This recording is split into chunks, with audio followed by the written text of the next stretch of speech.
Hello students, welcome to my channel Engineers Academy. Today in this lesson we are going to learn these four topics, right? So now we will be considering the vectors in a 3D space, right? So in a three-dimensional space. So far we were considering the vector in a 2D space. So now in engineering statics we will consider a given vector in 3D space, right? So how to represent that vector as a Cartesian vector, right? So we already know that if we know the components of a vector A in the x, y and z axes along the x, y and z axes, then the Cartesian vector representation of a vector will be equal to axi, and I is the unit vector along the x-axis, right? Then we will write plus ayj and plus azk, right? So as we can see that this is the positive x-axis, so the component of this given A vector is acting in the positive x direction, and similarly the y component of this A vector is acting in the positive y direction, and similarly the z component of this A vector is acting in the positive z direction, right? So we will represent that A as a vector like this. Now let's assume that this is now the negative x direction, this is negative y direction, this is negative z direction, right? So then in this particular case, what we will write in case of Cartesian vector representation is that we will say that this ax is now acting along the negative x direction, right? So then we will write negative sign with this component. Similarly, we will write negative sign with this component, and similarly we will write negative sign with this component, right? So the negative sign will tell us the sense of the component, whether a given component is acting in the positive x direction or the negative x direction, right? So if a component is acting in the negative x direction, so then we will place a negative sign with it, right? So now in this particular case, all the components are acting in the positive x, y and z axes, right? So now as we know that the magnitude of the Cartesian vector, how to find the magnitude of a Cartesian vector, so we can use the Pythagoras theorem that the magnitude of a vector will be equal to ax square plus ay square plus az square, right? And we will take the square root. So now how we get this equation in case of 3D, right? In case of 2D we used to write that the a magnitude is ax square plus ay square, right? We used to apply the Pythagoras theorem to a right angle triangle, right? So now if we consider this right angle triangle, this blue one, right? So as we can see that the base of this triangle is a dash and the perpendicular is this az vector, right? I can draw a vector like this, and we can draw another vector that is the parallel to this z component, right? We can place it here, right? So we can say that this one, the perpendicular of this blue triangle is az component, right? So for this blue triangle we can apply the Pythagoras theorem, and we can write that the a magnitude is a dash, this component is a dash, right? And this component is lying in this xy plane, right? So we can write that this is a dash square plus az square, right?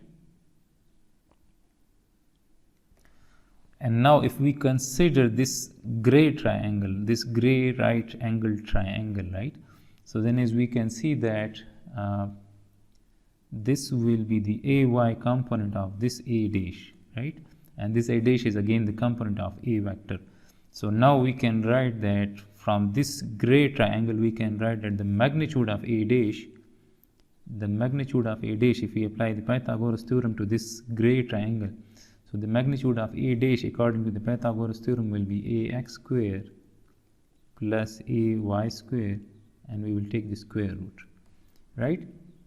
So if we put a dash magnitude in this equation, then a magnitude will be a dash, in place of a dash we will write this, right? So this is ax square plus ay square square root, and then we will take square plus az square, and then we will take the square root, right? So this square root and this square will cancel out, so we will be left with the a magnitude, which is ax square plus ay square plus az square, right? So if the magnitudes of the components of a given vector are known, so we can use this formula to find the magnitude of that given vector. And this is the vector representation of that given vector if that given vector is acting in 3D space, right? Now when a vector is acting in a 3D space, so sometimes the direction of that given vector is represented by three angles, right? That is alpha, beta and gamma. These three angles are alpha, beta and gamma. These three angles are known as coordinate direction angles, right? Alpha, beta and gamma angles are the angles of this given vector with x, y and z axes respectively, right? So now if we are given this alpha, beta and gamma angles, so these three angles are sufficient to represent the complete direction of this A vector, right? So now if we drop a perpendicular from this A vector, from the head of this A vector onto this x-axis, right? So let's say that this line which is drawn here in this diagram, this line, right? Let's say if this line is perpendicular from the arrow of this A vector onto this x-axis, right? So then this blue triangle will be a right angle triangle, right? And this pink line will be making 90 degree here, right? So if this pink line is making 90 degree here, so then this pink line which I have just drawn here will be the perpendicular of this blue triangle, right? And this arrow, this A vector will be the hypotenuse of this blue triangle, right? And similarly this AX will be the base of this triangle, right? So if we apply cos of alpha, if we write cos of alpha, right? So cos of alpha is the base divided by hypotenuse, right? So the base of this blue triangle is AX and the hypotenuse is that A vector, right? So we can write this AX divided by A. So from this we can write AX is A cos of alpha, right? Similarly, if I drop a perpendicular from the arrowhead of this A vector onto the y-axis, if this is our perpendicular, right? And now if we consider this triangle, right? So then if this is a perpendicular, then AY will be the base of this right angle triangle and this A vector is the hypotenuse of this triangle, and this A vector is making beta with the y-axis, right? So now if we apply cos of beta, so then cos of beta will be equal to again the base, so the base is AY and the hypotenuse is that A vector, right? So then we are using the magnitudes of AY and the components and the A, right? So then this will be, we can write that AY magnitude will be A cos of beta. And similarly, if we look into this green triangle, if I drop another perpendicular from the arrowhead of this A vector onto the z-axis like this, right? So then this will be making 90 degree here, right? And then the base of this green triangle is AZ vector, AZ component, right? So then if I apply cos of gamma, right? Since this A vector is making gamma angle with the z-axis, then cos of gamma will be the base of this green triangle, that is AZ divided by the A vector, right? The A vector magnitude. So then we can write that the AZ component will be, the magnitude of the AZ component will be A cos of gamma. So from these three equations we can conclude that if we are given alpha, beta and gamma angles, and these alpha, beta and gamma angles are the angles of a given vector with x, y and z axes respectively, then we can write AX as A cos of alpha, AY as A cos of beta and AZ as A cos of gamma, right? So alpha, beta and gamma are the coordinate direction angle. We can write that alpha, beta and gamma are the coordinate direction angles. These are the components of a given vector in terms of alpha, beta and gamma, and these ratios are known as direction cosines.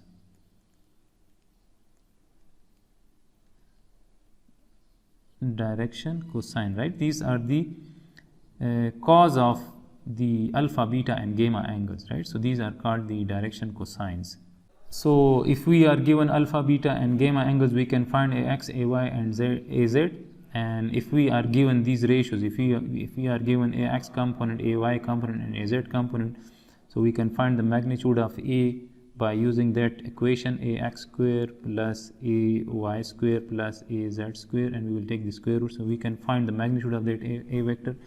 And if we take the ratios of ax divided by a, ay divided by a, az divided by a, so we can find these direction cosines. And once we know this ratio, then we can find this alpha, beta, and gamma angles, right? Now in some problems we will be given the unit vector a along the given vector, right? So this ua is the unit vector along this a vector, and as we know that the unit vector has magnitude of 1, right? So if we write a vector, so then as we know that a vector will always be equal to a magnitude times the unit vector along a, right? So if you want to find the unit vector along a, so we can find it, that we can write that ua, that is the unit vector along a, will be equal to the a vector, right, divided by its magnitude, right? So now as we know that a vector is ax I plus ayj plus azk, right? All the components of this given a vector are acting in the positive x, y, and z axis, right?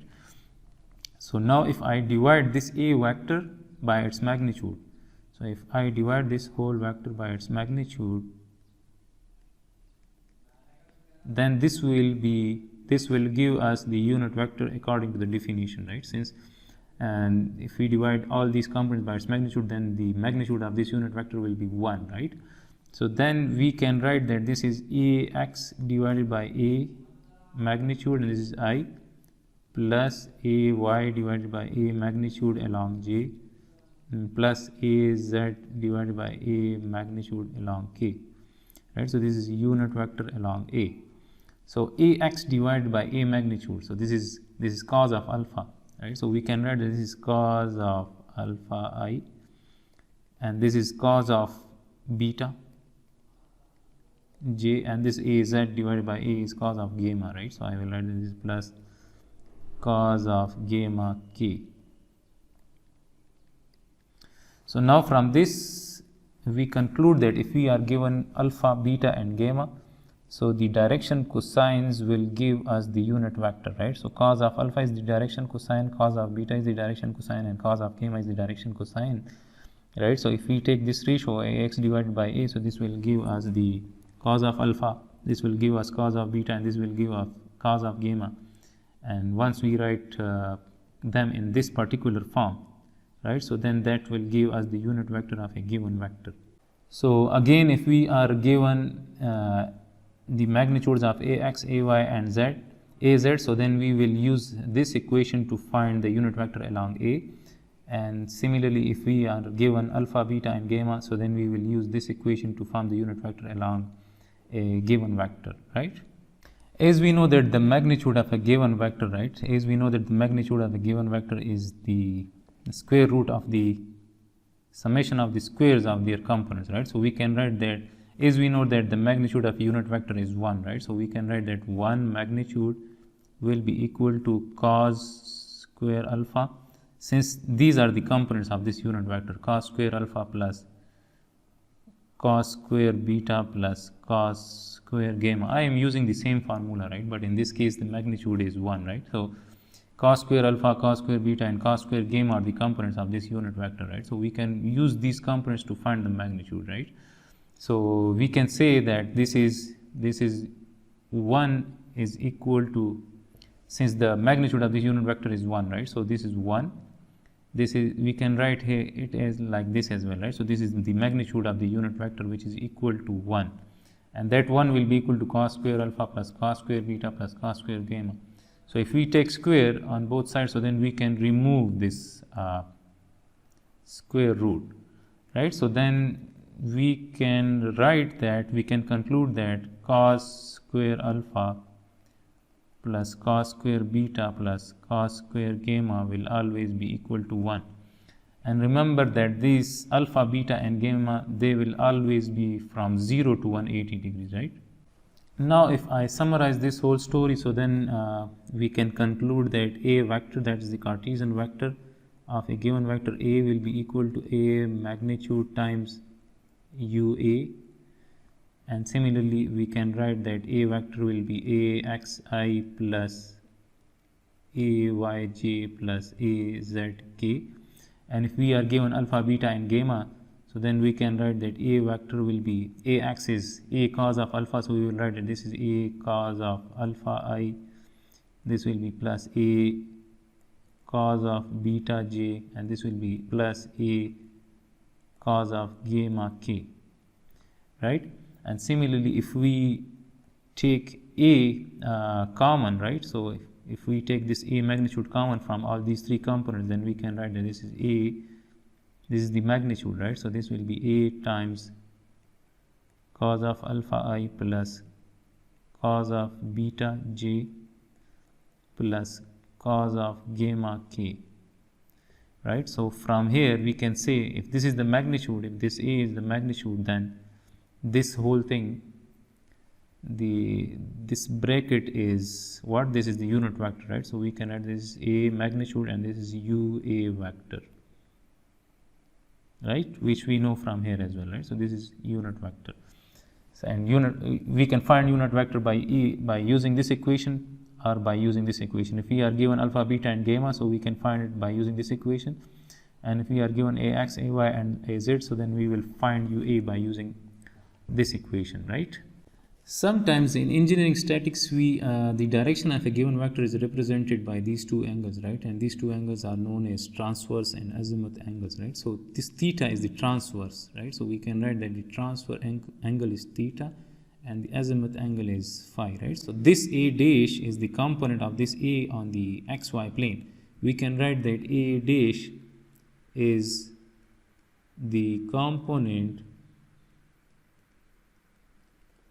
of A in xy plane, right? We can write that this A dash vector, we can write that this is AXY as well, right? So then if this alpha is given, right, so if I drop a perpendicular from this A vector onto this Z axis, is right, if this is the perpendicular, this line is the perpendicular, right? So then if this is the A dash component which is on the xy plane, so if I place this A dash here, right, so this means that if we consider this blue triangle and if this is 90 degrees, right, so then this A dash vector is the sine component of this A vector if we consider this light blue triangle. So we can write that this AXY is the sine component of A, and we can write that this is, we will write this in terms of phi, right? So then this will be A sine of phi, right, the azimuth angle. And similarly, if we know this A dash, if this is A sine of phi, then if I drop a perpendicular from the head of this A dash vector onto the x-axis is like this, if this is perpendicular, right, if this is 90 degrees, then if we consider this dark blue triangle, so in this dark blue triangle this A dash is making angle theta with the positive x-axis, right? So then this AX and this AY are the components of A dash, right? If I place this AY component here, right, then this AX and this AY components are the components of this A dash, right?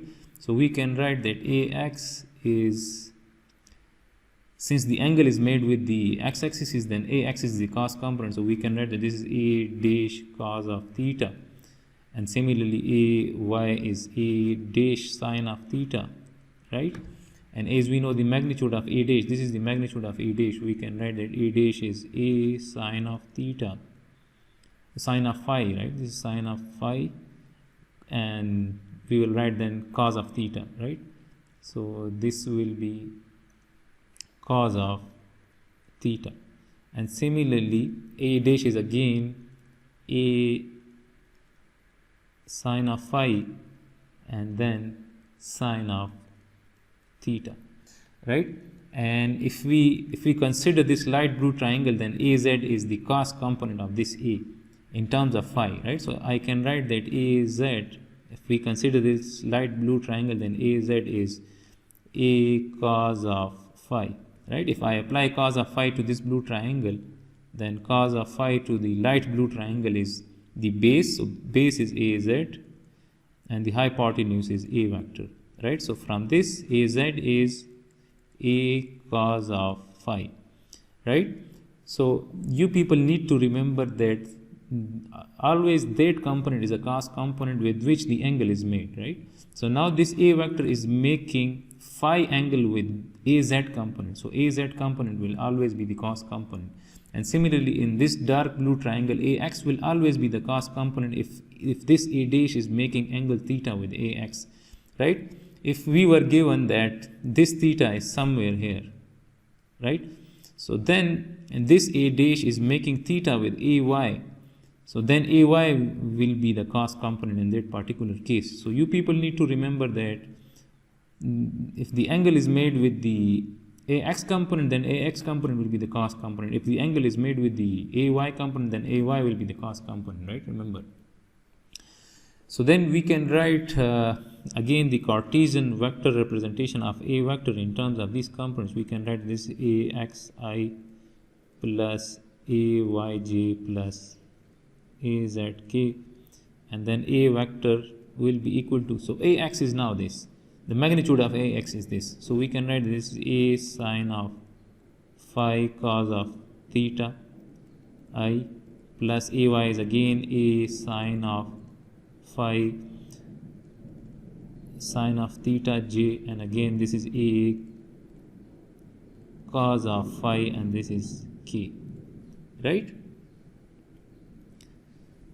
So this is one another way of Cartesian vector representation of a given vector if the direction of a given vector are given in terms of these two angles, this theta and this phi, and this theta is the transverse angle and this phi is the azimuth angle, right?